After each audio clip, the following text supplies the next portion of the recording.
주님만이 왕이십니다. 주님만이 왕이십니다. 주님만이 왕이십니다. 주님만이 왕이십니다. 내 삶에 내 삶에 내 삶에 내 삶에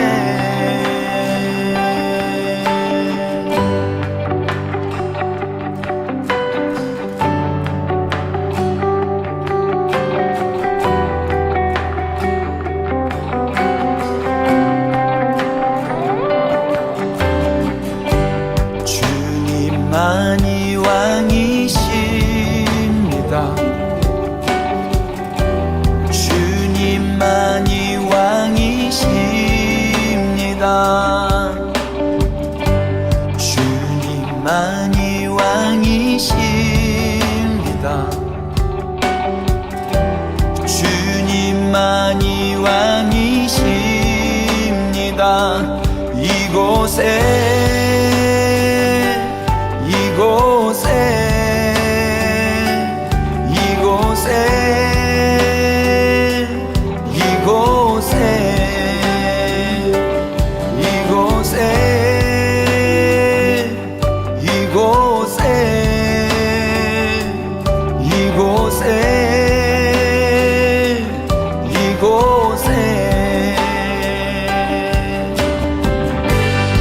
주님만이 왕이십니다. 주님만이 왕이십니다. 주님만이 왕이십니다. 주님만이 왕이십니다. 온 땅에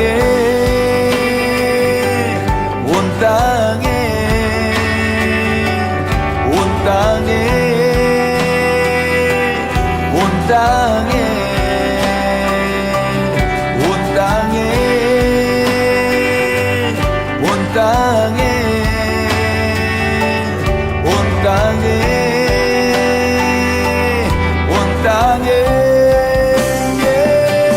모든 이름 위에 뛰어나신 이름 왕의 수께 엎드려 경배해. 모든 이름 위에 뛰어나신 이름 왕의 수께 엎드려 경배해.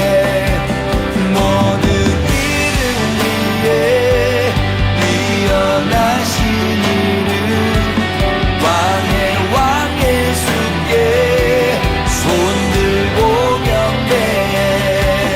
모든 이름 위에 뛰어나신 이름 왕의 수께 손 들고 경배해. 경배해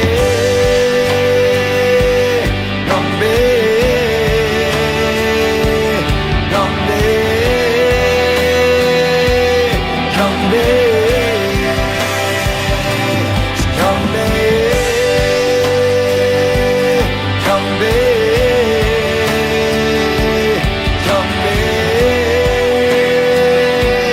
경배해 주님만이 왕이십니다. 주님만이 왕이십니다. 주님만이 왕이십니다. 주님만이 왕이십니다.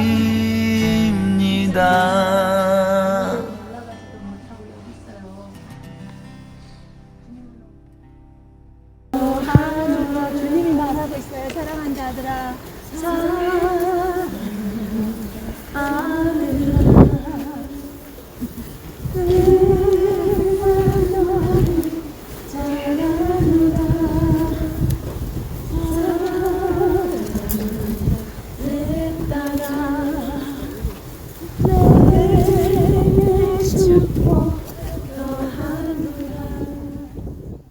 우리 베드로전서 1장 1절부터 2절까지 함께 읽겠습니다.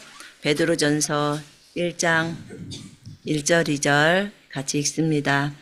예수 그리스도의 사도 베드로는 본도, 갈라디아, 갑바도키아, 아시아와 비두니아에 흩어진 나그네 곧 하나님 아버지의 미리 하심을 따라 성령이 거룩히 하심으로 순종함과 예수 그리스도의 핏부림을 얻기 위하여 택하심을 받은 자들에게 편지하노니 은혜와 평강이 너희에게 더욱 많을지어다. 아멘.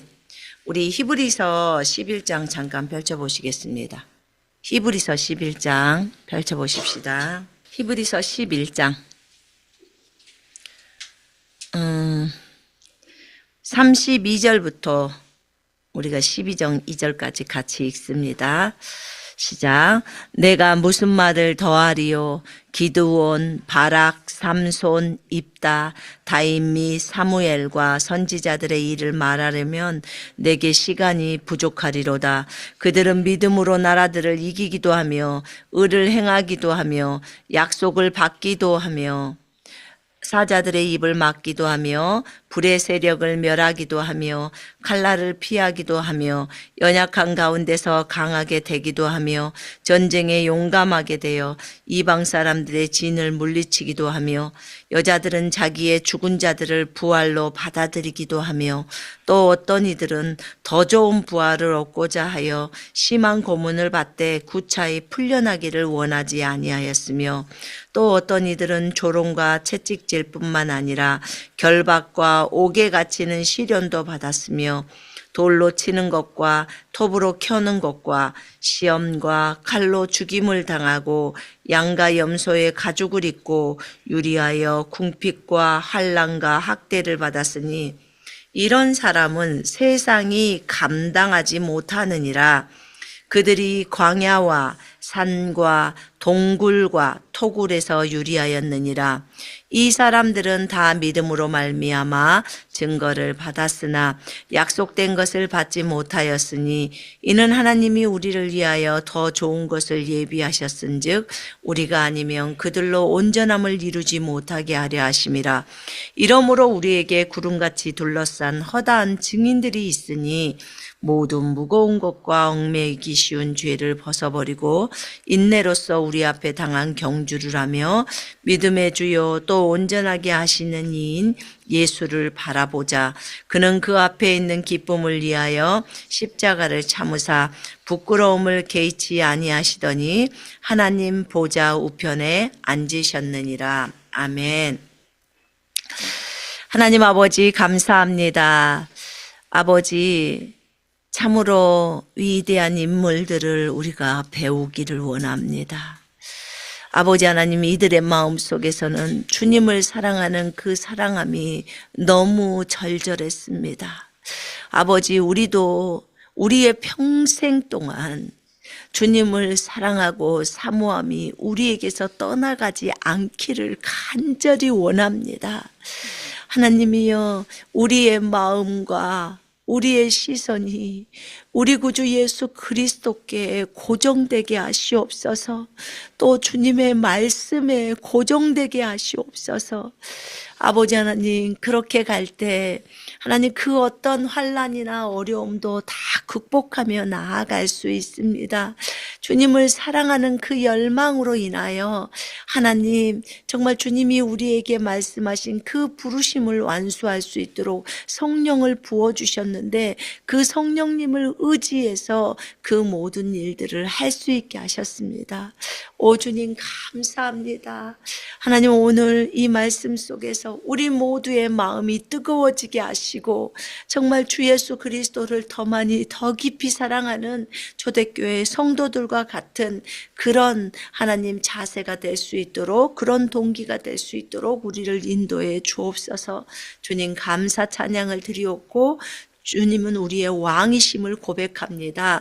주 예수 그리스도 이름으로 기도했습니다. 아멘. 여러분, 저는 이번 주에 갑바도키아를 다녀왔습니다. 터키에서도 갑바도키아는 터키의 3대 문화재가 있는 그런 3대 관광지라고 할까요? 정말 유명한 관광지 중에 한 군데입니다. 하나는 에페소라고 해서 에베소를 말해요. 성경에서 말하는 에베소. 그 다음에 두 번째는 갑바도키아, 세 번째는 파무칼레라는 이런 뭐라고 그러지? 그게 뭐 석회로 이루어진 그런 지역이라고 제가 알고 있습니다. 우리가 이번 주에 이 세 부분을 관광을 하는데요. 관광을 한 곳도 있고 아직 관광을 아직 못한 곳도 있습니다. 그런데 저희가 첫 번째로 갔던 곳이 갑바도키아예요. 여러분 아까 우리가 베드로전서를 1장을 읽을 때 베드로가 그렇게 인사를 합니다. 예수 그리스도의 사도 베드로는 본도, 갈라디아, 그 다음에 갑바도키아, 아시아와 비두니아에 흩어진 나그네 곧 하나님 아버지의 미리 하심을 따라 성령이 거룩하게 하심으로 순종함과 예수 그리스도의 핏부림을 얻기 위하여 택하심을 받은 자들에게 편지하노니 은혜와 평강이 너희에게 더욱 많을지어다. 베드로는 AD 62년부터 64년 정도에 순교할 때까지 로마에 이렇게 체류 중에 있었어요. 그때 이렇게 베드로 전후서를 썼는데 그랬는데요. 그때부터 이렇게 많이 박해가 시작됐죠. 로마의 박해가 이제 네로의 박해가 이제 시작이 됐는데 그때 베드로가 쓴 내용이 본도 다 지금 터키 땅이에요. 그 당시에는 아마 그리스 땅이었을 거예요. 그리고 이제 로마가 지배했죠. 근데 본도 그다음에 갈라디아 다 지금은 다 터키 안에 있는 땅이에요. 그다음에 갑바도키아 그다음에 아시아 소아시아 7교회가 있는 지역 아시아 그다음에 비두니아에 흩어진 나그네 그러니까 지금의 터키 땅에 흩어져 있는 그리스도 안에 있는 형제 자매들에게 편지를 쓴 거예요. 그럼 그 당시에도 갑바도키아에도 사랑하는 형제 자매들이 있었죠. 그지요? 그들이 그렇게 해서 바울이 이렇게 편지를 씁니다. 바울이 베드로가 편지를 쓰는데 베드로가 갑바도키아를 안 가봤으면 이렇게 편지를 쓰겠습니까? 베드로가 여기까지 터키까지 왔더라고요. 그래서 그가 뭐 갈라디아서를 보니까 갈라디아 지방에 있는 그곳이었는데 그 서신인데 그때 바울과 함께 베드로가 있었잖아요. 그지요? 예, 그 장면이 나오기 때문에 이곳에 갈라디아에 보내는 그 서신에 보면 바울과 베드로가 이제 등장하는 그런 장면들이 나옵니다. 근데 여기 어떻게 이렇게 내륙까지 여기까지 깊숙이 들어왔을까라고 이제 생각을 하게 되었어요. 그런데 주님을 사랑하는 하나님의 사람들이라면 그 무언들 그 멀리 있는들 못 가겠습니까? 얼마든지 가지요. 어떤 상황이 와도 또 가지요. 주님을 너무나 사랑하기 때문에 주님 말씀하시면 그대로 갈 거라고 생각합니다. 근데 이번에 그곳에 갑바도키아에 가서 베드로전서를 이 1장을 읽는데 너무 많은 감동이 되었어요. 저희가 그곳에 도착을 해서 저희는 비행기를 타고 갔는데요. 지형부터가 다르더라고요. 굉장히 하늘에서 본 모습도 다르고. 근데 일반적이지가 않아요. 제가 있는 곳은 에베소거든요. 에베소에 있는데 지금 현재 저희가 머물고 있는 게 에베소인데 저희가 그 갑바도키아에 갔을 때 저희가 진짜 그곳이 너무 가보고 싶었어요.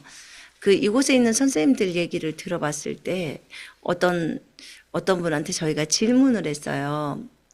선생님이 이곳에서 아주 오랜 시간을 10년이 넘는 시간들을 있었는데 이 터키 땅에서 가장 감동적인 곳이 어딘가요? 라고 물었어요. 그런데 이제 그분은 저한테 이렇게 얘기를 하더라고. 저는 가파도키아던데요. 그렇게 얘기를 하더라고요.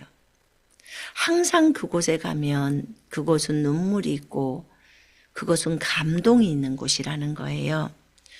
초기 그 크리스찬들이 초기 성도들이 초대교회 성도들이죠. 초대교회 성도들이 어떻게 삶을 살았는지 그들이 그 동굴에서 토굴에서 살았을 때 그 주님을 사모하면서 살았던 그 마음들을 이렇게 생각을 하면서 그것은 이제 그 보게 되니까 너무나 큰 감동이라고 해요. 근데 그 감동이라고 말씀을 하셔서 우리가 되게 많이 기대를 하고 가파도키아는 특별히 겨울에는 갈 수가 없어요. 너무 뭐라고 할까요? 눈이 너무 많이 와서 갈 수가 없어서 이제 봄이 되면 가면 좋다고 해서 이제 저희가 이번에 가게 되었습니다. 근데 이제 우리가 히브리서 11장을 읽게 되면 굉장히 은혜가 되잖아요. 그죠? 지금 기드온이나 바락이나 삼손이나 입다나 다윗이나 사무엘이나 선지자들이 다 구약시대의 인물들이에요. 그죠? 그리고 이 글을 쓴 바울은 신약시대의 인물이에요. 근데 그 바울이 이분들을 칭찬하면서 이 믿음의 사람들 얘기를 합니다.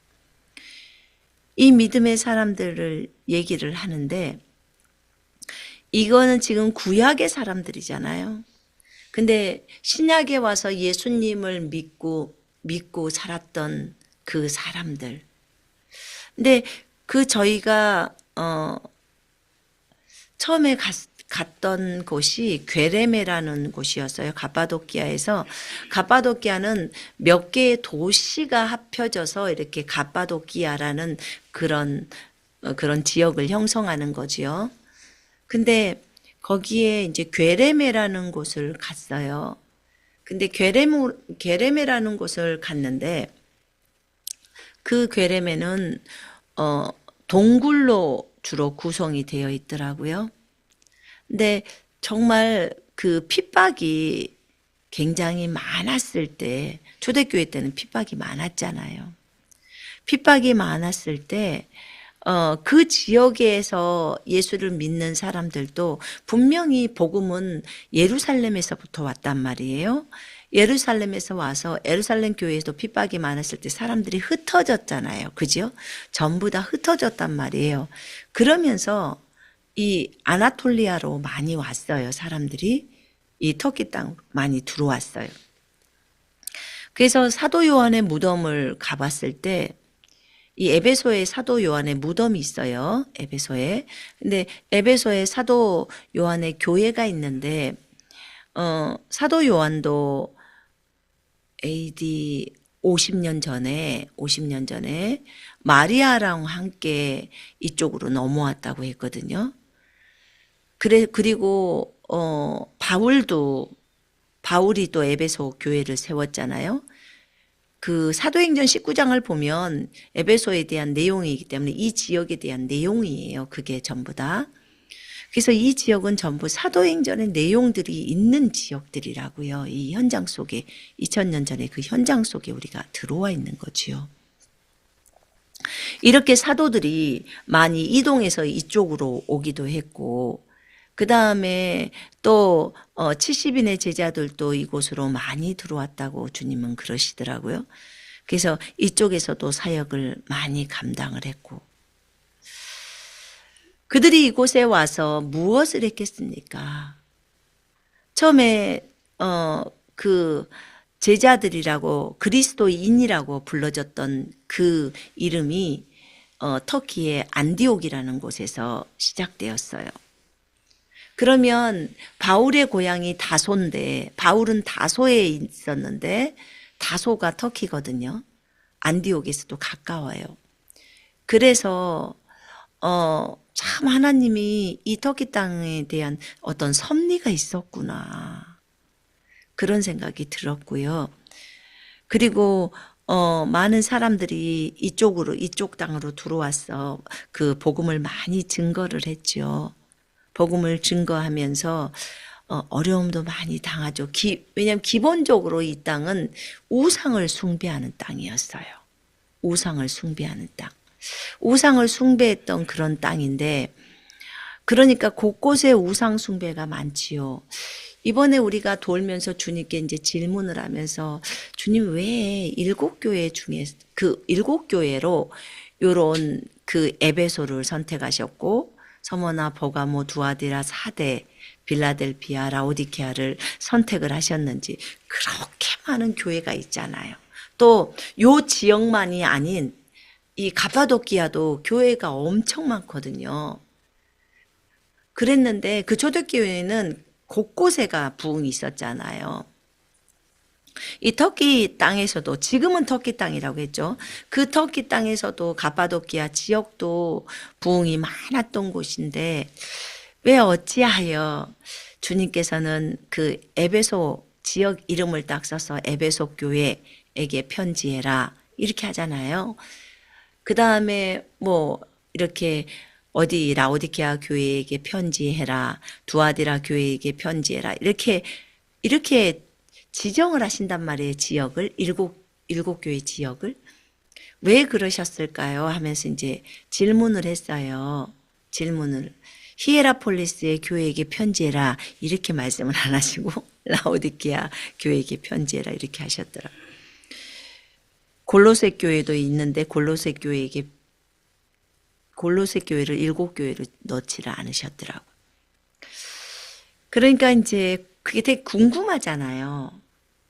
그때 주님께서 저희에게 알려준 것은 그곳은 온통 우상 숭배를 많이 했던 지역들이래요. 이 7교회가 있는 지역들은. 그러니까 우상 숭배를 많이 했던 지역이기 때문에 그래서 더 복음이 강력하게 들어갈 수 있게 하셨고 그 다음에 그 우상들을 다 몰아내고 주님께로 돌이키게 하려고 했던 거예요.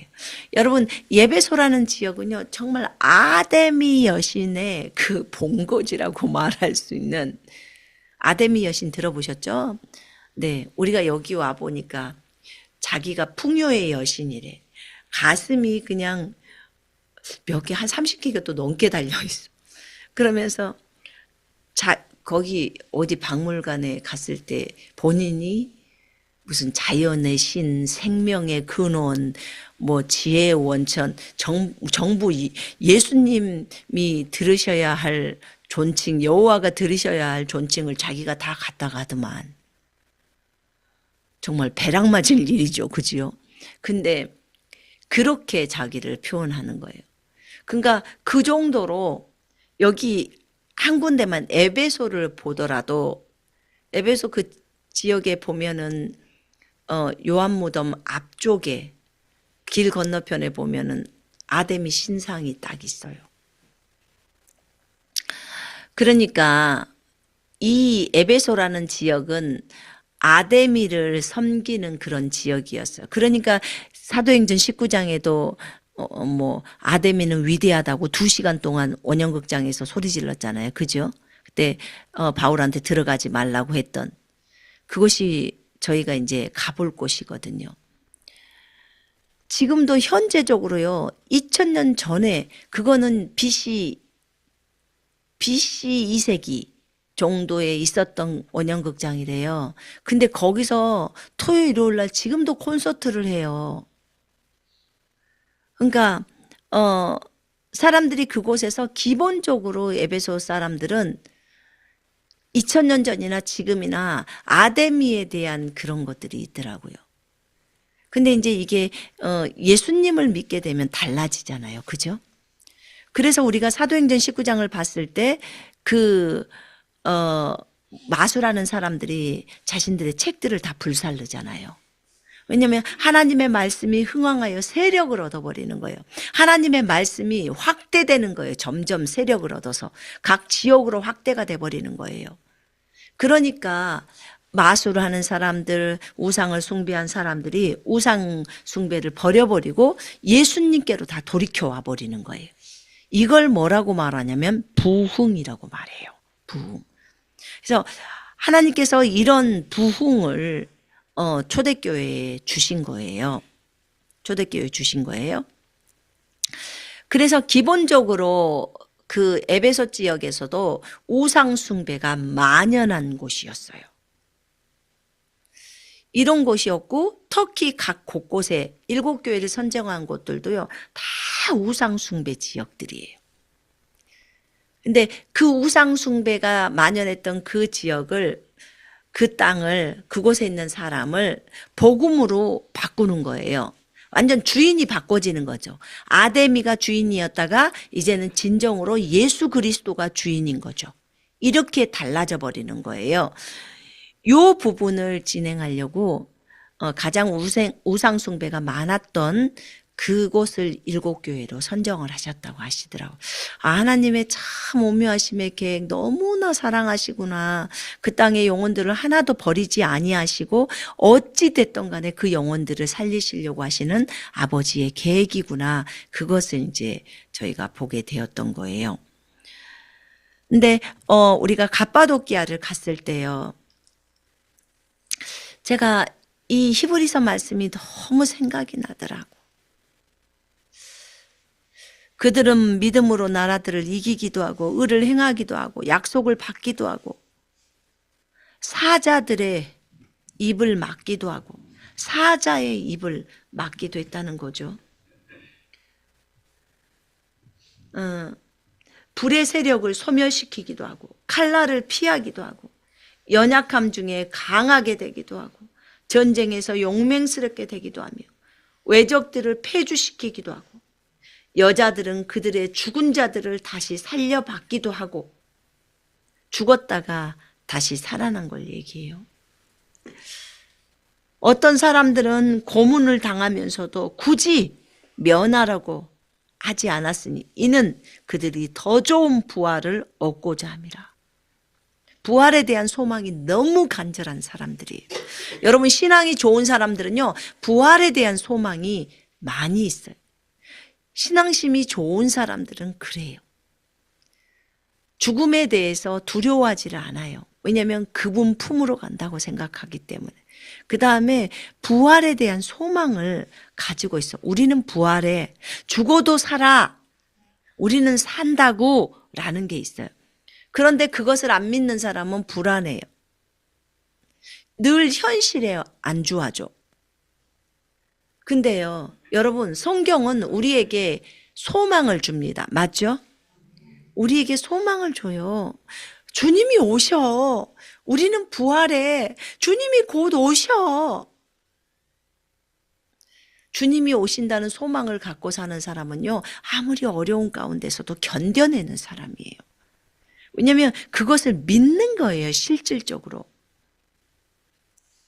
그래서 그들은 고문을 당하면서도 굳이 그것을 면하려고 하지 않았으니 이는 그들이 더 좋은 부활을 얻고자 함이라. 또 어떤 사람들은 잔혹한 조롱과 채찍질의 시련도 받았고 더욱이 결박당하고 감옥에도 갇혔으며 돌로 맞고 톱으로 켜고 시험을 당하고 칼로 살해되었으며 양의 가죽과 염소의 가죽을 쓴 채 유리하며 궁핍과 고난과 학대를 당했느니라. 톱으로 켜지는 대표적인 인물이 이사야예요. 여러분, 선지자들의 삶, 물론 좋으신 분들도 계시지만 대부분 어려워요. 많은 사람들이 나도 선지자 하고 싶다. 이런 분들이 되게 많더라고요. 선지자가 부럽나 봐요. 네, 고난 시작입니다. 선지자는 고난 시작이에요. 주님의 말씀을 듣고 주님의 말씀대로 말씀을 전파하면 욕먹고 갇히고 해요. 그렇게. 그래서 그러나 많은 사람들이 돌아오기도 하죠. 주님 품으로 돌아오기도 하죠. 기쁘기도 하죠. 근데 이들의 삶이 돌로 맞고 스데반도 돌로 맞았죠. 신약에 있는 스데반이지만 돌로 맞았어요. 그래서 돌로 맞고 그리고 톱으로 켜지고 시험당하고 칼로 살해되고 이러면서 이들이 어디서 사냐면 동굴에서 토굴에서 광야에서 이렇게 사는 거예요. 세상은 그들이 살만한 데가 되지 못하였으므로 세상이 이들을 받아들일 수가 없어요.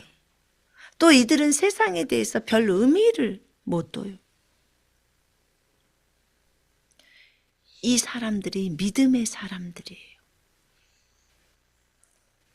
자, 우리가 이번에 갔다 왔던 그 갑바도키아, 저희가 데린쿠유라는 지하도시를 보았어요.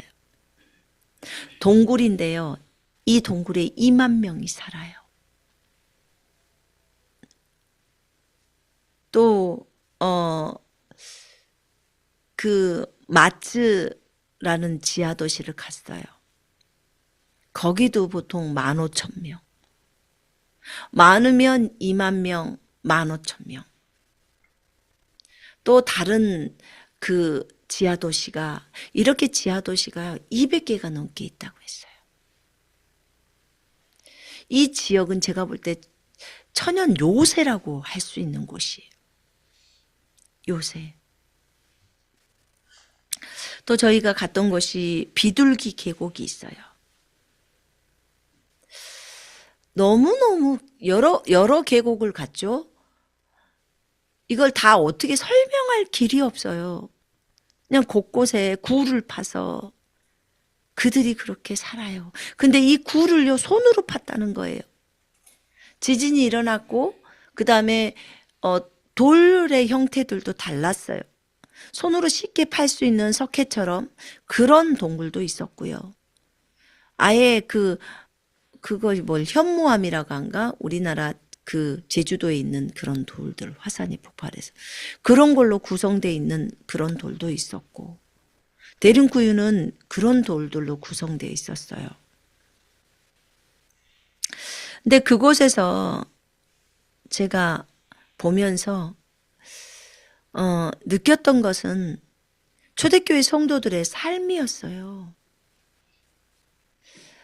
그 게레메에는 많은 그림들이 그려져 있었어요. 예수님을 표현하려고 했고 뭐 사도들을 표현하려고 했더라고요. 사도 요한의 모습도 보이고 그 그림 속에서 이렇게 사람들은 그 동굴 속에서 살면서 그게 삶이에요, 여러분. 잠깐 거기서 1시간 체험학습을 하는 게 아니에요. 체험학습을 하는 게 아니야. 그래서 이런 부분에서 그들은 실질적인 삶이었는데 우리의 삶하고 제가 비춰본 거예요. 우리의 삶과 그들의 삶은 어떤가? 우리는 너무나 편안하게 이렇게 편안한 곳에서 전기가 있고 또 신선한 공기를 바깥에 나가면 바로 맡을 수 있고 집이니까 집안이니까 집 밖에만 나가도 바로 공기를 맡을 수 있고 태양을 볼 수 있고 오히려 태양이 뜨거워서 탈까봐 선크림 바르고 그지요?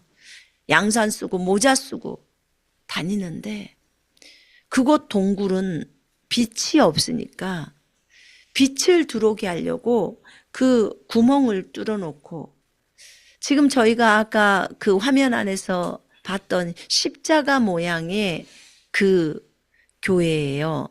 그 지하에. 그곳에는 바울도 왔었고 베드로도 왔던 지역. 그곳이에요. 근데 그곳에요. 정말 그곳에서 눈물이 너무 많이 나왔어요. 왜냐하면 이 성도들이 얼마나 이렇게 살았을까. 거기가 지하 5층이거든요. 지하 5층까지 내려간 건데 지금 현재는 지하 8층까지 이렇게 볼 수 있대요. 볼 수 있는데 지하 8층까지는 사람들이 안 내려가죠. 너무 깊으니까. 그리고 더 굴이 좁아지니까. 좁은 통로로 가야 하니까. 근데 지하 8층까지밖에 안 돼, 그 8층까지만 발견된 거지 그 밑으로도 많이 있어요. 이럴 수가, 이렇게까지 하면서 삶을 살았구나. 왜냐하면 핍박이 너무 심하니까 크리스찬들을 너무 많이 죽이잖아요. 그래서 지하로 들어오면서 앞에서 큰 돌문이 있어서 그걸로 딱 막더라고요. 막아놓고 또 두 번째 또 돌문 막고 이렇게 하면서 어떻게든지 그곳에서 2만 명이 있었다는 거예요. 여러분 2만 명이면 우리나라로 하면 읍 이상이에요. 2만 명이 산다고 생각을 해봐요. 이 에베소 도시에 지금 어제 가이드가 말하는 거 보니까 4만 명이 산대요. 그러면 이 인구의 반이 그 지하 도시에서 사는 거예요. 그 좁은 공간에서. 정말 되게 이렇게 미안한 마음이 많이 들었어요. 제가 초대교회 성도들을 그 생각에. 그들이 써놓은 글씨들을 만지면서 그들이 그곳에서 얼마나 주님을 찾았겠습니까? 얼마나 주님을 예배하고 찬양으로 올리면서 자신들의 신앙을 지키기 위해서 절대로 예수를 부인하지 않기 위해서 동굴 속으로 들어가서 사는 그들의 그 삶의 모습들이 우리에게는 저에게는 특별히 너무 큰 도전이더라고요. 내가 삶을 어떻게 살아야 될지에 대해서 새롭게 시각을 가지고 온 거예요. 우리의 생활 방식이 정말 간단해야겠다. 가지런해져야겠다. 욕심을 부리지 말아야겠다. 제가 죽음 앞에 섰을 때 5초 후에는 저쪽 세상으로 넘어가는데 무엇을 가지고 갈 수 있나요? 우리가 그렇게 아끼는 보석을 가지고 갈 수 있을까요? 화장품을 가지고 갈 수 있을까요? 옷을 가져갈 수 있을까요? 아니면 돈을 가져갈 수 있을까요? 제가 그것을 그때 알았는데 이 성도들도 그 지하에서 살면서 지하잖아요. 해를 볼 수 없잖아요. 그런데 그곳에서 살면서 되게 기뻐했을 거라는 생각은 들더라고요. 지체들이 함께 살면서 아주 기뻐했겠구나. 기쁨으로 충만했겠죠. 하나님이 더 성령의 충만함을 주시니까 같이 찬양하고 그곳이 십자가 교회잖아요. 저희가 같이 벽에다 손을 대고 기도했던 그곳이. 그래서 그 과정을 보면서 진짜 다 버리고 사는 사람들, 정말 기본적으로 먹는 거, 입는 거 외에는 관심을 두지 않고 사는 사람들, 오로지 예수님을 위해서 살았죠. 이렇게 사는 삶이 욕심이 없는 삶이라는 생각이 들었어요. 우리가 그리스도인으로서 어떻게 살아야 할 것인가. 그곳에는 그 게레메 부분에 가보니까 이렇게 게레메에서 봤나요? 시체가 있었잖아요.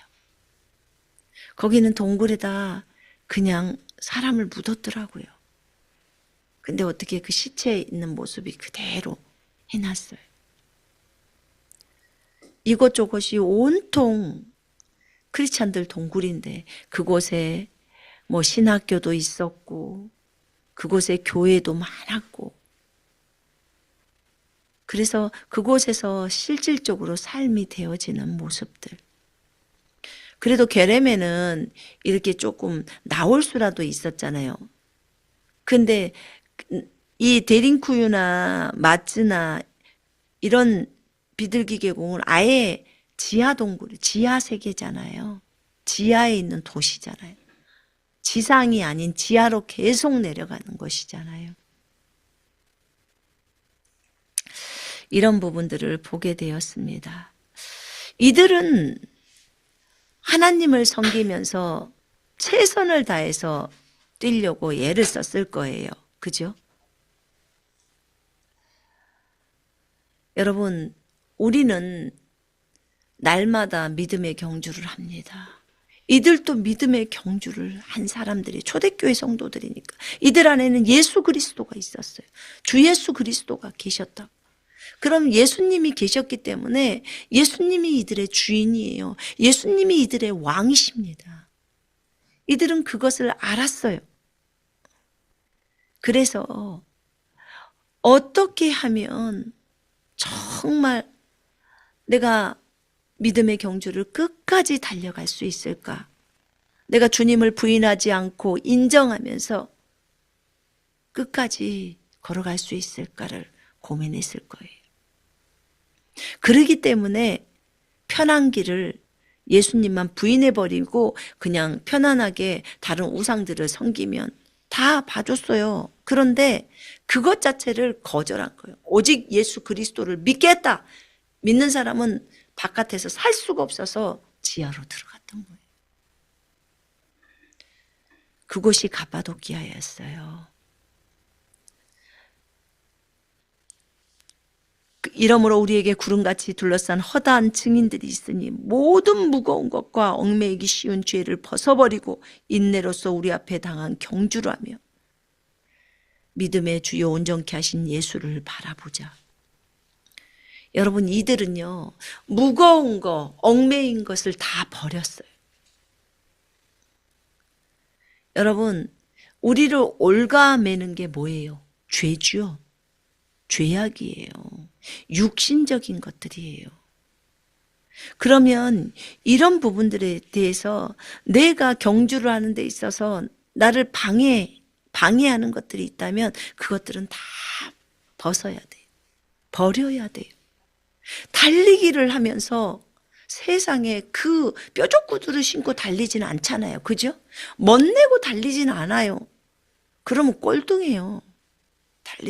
달리기 할 때는 최대한 가벼워야 돼요. 그죠? 최고로 가볍게.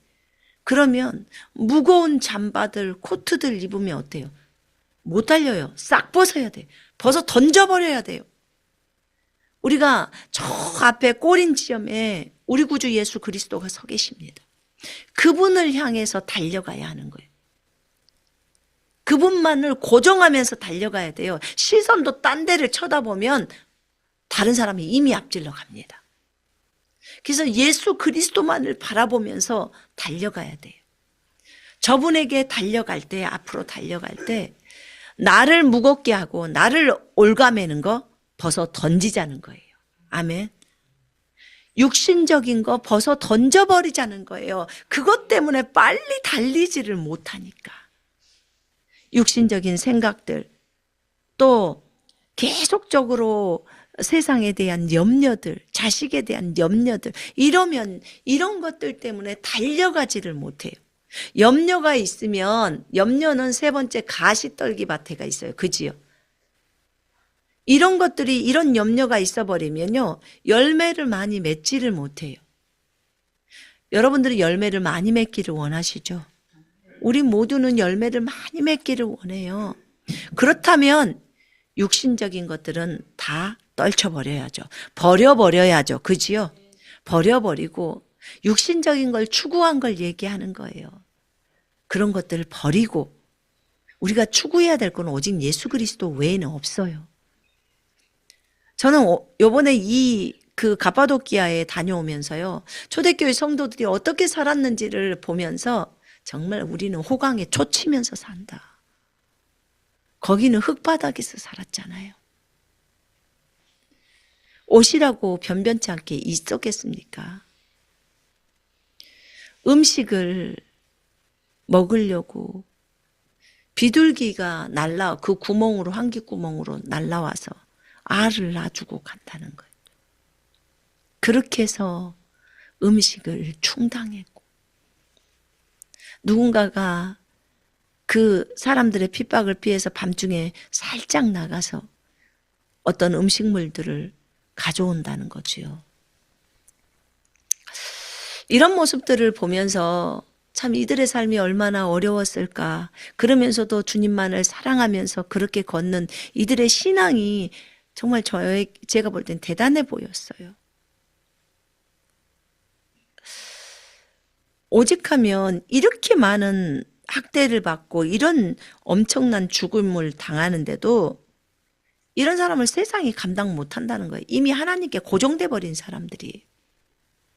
세상이 감당을 할 수 없는 사람들, 동굴이나 토굴에 사는 사람들이죠.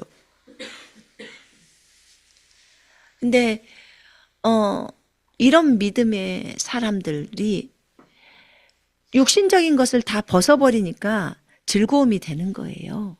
기쁨이 되는 거고. 그러지 않을까요?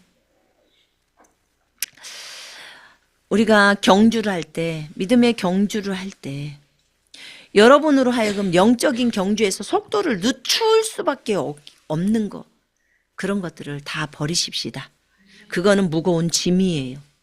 경주할 때, 달리기 할 때 절대로 짐이 있어서는 안 돼요. 그래서는 못 가요. 그것이 우리에게 교만일 수도 있고요. 교만도 우리로 하여금 앞으로 진행을 못 시키게 만드는 거예요. 그죠? 그 다음에 두려움도 앞으로 진행을 못 시켜요. 이것에 대한 두려움, 저것에 대한 두려움, 자녀가 뭘 안 될까 봐 두려워하는 거, 염려, 걱정, 근심, 원망, 불평, 다 이런 것들이요. 또 영적인 게으름들, 이런 것들은 우리로 하여금 달려가지를 못하게 만들어요. 여러분, 죄악들을 다 버리십시다. 악한 생각들 할 필요 없어요. 우리의 생각을 주님 손에 올려드려야 돼요. 여러분의 모든 야망 다 버려요. 욕심 버려요. 오직 남는 건 예수 그리스도만 남아야 돼요. 영적인 욕심도 그렇더라고. 주님이 다루실 때, 저를 다루실 때 보니까 오직 그것도 욕심을 못 갖게 하시고 오로지 주님 한 분만 딱 남게 만들어요. 그것만을, 주님만을 바라보면서 그분만 사랑하면서 끝까지 달려가라는 거예요. 다른 게 아니고. 자, 요것을 생각해 보십시다. 아, 그렇구나. 내가 달려갈 때 이런 부분들에서 내가 하나님 앞으로 더 달려가지 못하게 하는 것들 다 버려야겠다. 그게 돈이면 돈도 버려야겠다. 자식들이라면 자식들 내려놓으세요. 높은 명예라면 그거 다 내리세요. 내려버리세요. 다 버려야 돼. 이들은 다 버렸으니까 동굴로 들어가서 살았던 거예요. 제가 주님께 한번 여쭤봤어요. 주님, 우리가 이 귀한 형제 자매들의 삶을 여기 와서 봅니다. 보았습니다. 은혜를 받았습니다. 또 우리가 갑바도키아에 온 목적이, 다른 목적이 있나요? 하나님의 어떤 계획들이 있나요? 라고 물었을 때 주님이 그런 말씀을 하시더라고. 이 도시가, 이 갑바도키아라는 도시가요, 이 지하 도시가 있는 이곳을 주님이 지금까지 숨겨 놓으신 이유가 있어요. 이 도시에 지하 세계가 있는지는요, 안지는 얼마 안 됐대요. 지금 마츠라는 도시는 2022년도? 2022년도인가 21년도인가 발견된 거고요. 어떤 데는 2010몇 년도에 발견된 거, 어떤 데는 일찍 발견된 것은 1900년도, 1960몇 년도인가 발견되고. 이렇게 되어 있어요. 그동안에는 아무도 몰랐어요. 주님이 다 덮어놨다가 이제 마지막 때 들춰낸 거예요. 근데 왜 그러셨나요? 라고 질문했어요. 우리가 이곳에 온 목적이 무엇인가요? 라고 질문을 할 때 주님은 그렇게 얘기를 하시더라고. 앞으로 마지막 때 대환란 때 이곳에 많은 크리스찬들이 들어가게 될 거야. 결국은 초대교회 성도들이 숨었던 그곳에 마지막 교회 성도들도 다 숨게 생겼어요. 그래서 주님이 예비해 놓으신 것이라고 하시더라고. 아, 대환란 때 사람들이 이곳으로 숨는구나. 피할 곳이 없을 거라고 생각했는데 이 도시가 그런 곳이구나. 그것을 위해서 이 도시는 예비되었구나. 왜냐하면 사람들이 몰라요. 이 많은 그 도시의 동굴들을. 너무 여기저기 연결돼 있고 그 다음에 어디로 어떻게 가는지 우리도 가이드 없으면 못 가거든요. 왜냐하면 잘못 들어가면 못 나오고 거기서 죽어버린 사람도 있거든요. 관광객이 못 나와서. 길이 너무너무 막 엉켜져 있기 때문에 못 찾겠더라고요. 그래서 하나님은 마지막 때를 위해서 이 도시를 남겨놨다고 하시더라고요. 정말 많은 사람들이 숨겠구나 그곳에. 한 마을처럼 생기는 그 어디까지가 넓이인지는 모르겠지만 2만 명 정도가 살았는데 그러면 그 도시들이 이렇게 큰데 얼마나 많은 사람들이 그곳에서 같이 살 수 있을까. 한 개는 아닐지 몰라도 벽이 막혀져 있어서 그렇지만 그곳에 들어가서 마지막 환란 때 숨을 수 있는 피난처구나. 맞대요. 피난처래요. 그곳이 피난처예요.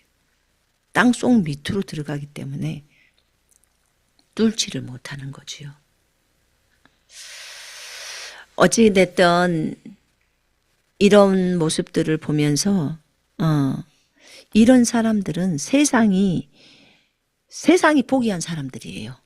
세상이 감당을 못하는 사람들이에요. 예수 그리스도를 위해서 이렇게 사는 사람은. 이런 사람이 우리가 되어야 하지 않을까요? 아멘이죠. 네, 우리 이런 사람이 되어야 해요. 마지막 때 무슨 666 표를 받거나 그래서는 절대 안 돼요.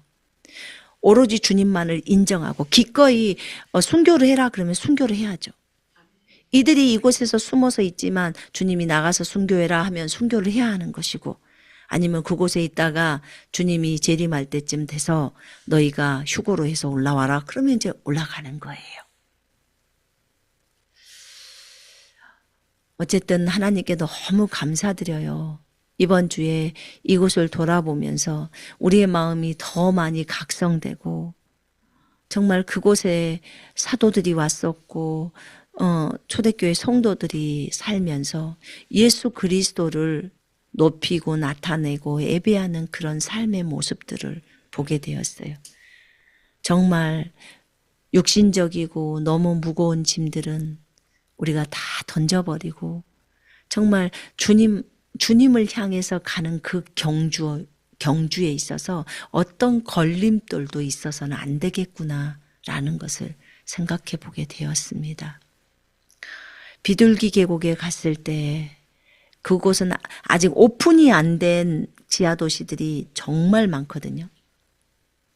그것도 발견된 것만 뭐 200개지요. 200개, 300개지.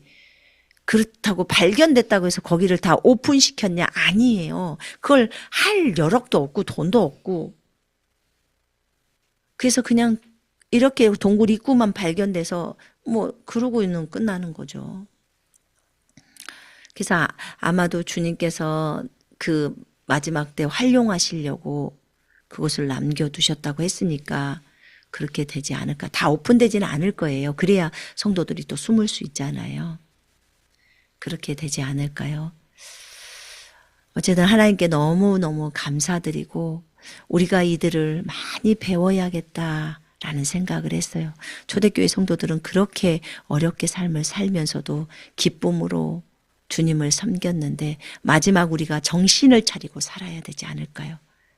여러분들에게 고난이나 핍박이 오는 것은 정신을 더 차릴 수 있는 참 좋은 도구더라고요. 핍박이 올수록 신앙은 더 강해집니다. 핍박이 올수록 믿음은 더 좋아져요. 하나님에 대한 신뢰도 더 좋아지고, 그죠? 핍박이 없이 평안만 아주 그냥 평온한 상태로 뭐든지 다 좋게 되잖아요. 그러면 타락해요, 사람이. 그래서 적당한 고난들이 우리에게 유익한 거예요. 그래서 어떤 고난과 어려움 가운데 있다면 너무 어려워하지 마시고, 여러분 예수님도요, 십자가 질 때요, 그때 아버지의 이 잔을 옮겨주옵소서 이 말 할 때요, 고민하여 죽을 지경이라고 말해요. 그게 고민하여가 낙담하여라는 말 들어가 있어요. 죽을 지경이에요. 예수님이 느끼실 때의 그 죽을 지경까지 가는 거예요. 그 정도의 고민 가운데서 아버지 이 잔을 옮겨달라고 했지만 아버지의 뜻대로 해달라고, 내가 이 잔을 마시지 않고서는 이 잔이 넘어가지 않는다면 제가 마시겠다고 하는 거예요. 예수님도 이런 어려움들이 있었어요. 그러면 우리가 예수 그리스도를 따라가는데 당연히 어려움이 없겠습니까? 십자가의 삶을 살아가는데 날마다 자기를 버리고 자신의 육신적인 것을 다 버려버려야 예수님을 따라갈 수 있잖아요. 그죠? 그분을 닮아갈 수 있잖아요. 우리가 이런 부분들을 생각하면서 정말 초대교회 성도들이 그 주님을 따라가기 위해서 다 버리는 삶을 살았구나. 우리 이 시대의 마지막에 우리가 그것을 적용하면서 가는 여러분과 제가 되기를 원합니다. 자, 기도하겠습니다.